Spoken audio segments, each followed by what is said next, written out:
On a chilly March morning in 2004, Cassandra Rowe, a vivacious art-loving graduate student, didn't show up for her shift at a downtown gallery. At first, her friends assumed she was simply running late. But as hours passed and calls went unanswered, worry turned to panic. Cassie lived in a shared apartment near Druid Hill Park. When her roommate returned that evening, the door was locked, but Cassie was nowhere inside. Her phone, purse, and wallet were all gone.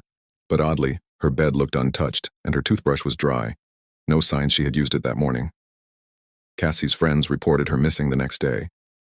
Police interviewed neighbors who recalled seeing her the previous night around 7:30 p.m., walking from the bus stop with her sketchbook. That would be the last confirmed sighting. There were no signs of forced entry, no blood, no struggle. Surveillance footage near the gallery confirmed she never made it downtown. 2 weeks passed, posters went up, vigils were held, and volunteers combed the nearby park and lake, but there were no leads. Her bank account remained untouched. Her social media was silent. On April 5, 2004, a call came into Baltimore PD's anonymous tip line. Check the basement at 3121 West Green Street, something's not right there. That address belonged to Raymond Brewer, a 45-year-old maintenance worker with a clean record and no prior connection to Cassie, or so it seemed. Police obtained a search warrant. The basement of Brewer's home had been partially sealed with plywood and fresh cement. A cadaver dog indicated the scent of human remains. When investigators broke through the barrier, they found a shallow grave beneath the floorboards. Inside was the decomposing body of Cassandra Rowe. She had been bound at the wrists and ankles, gagged, and showed signs of blunt force trauma to the head. Forensic analysis placed her time of death within 24 hours of her disappearance. Now the question became, how did Brewer know Cassie? The answer lay in old maintenance logs.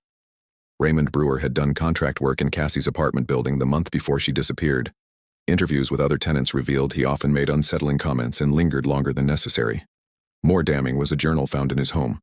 Among pages of drawings and notes was an entry. The girl with the paint on her shoes. Beautiful, quiet, doesn't even know she's perfect. Detectives matched the entry date with the day he had worked near Cassie's unit. He had been watching her ever since. When brought in for questioning, Brewer claimed he had nothing to do with any missing girl. But investigators had enough. The body in his basement, the journal, and a partial fingerprint on duct tape found with Cassie's remains. Brewer was arrested and charged with kidnapping, unlawful imprisonment, and murder. In 2006, Brewer stood trial.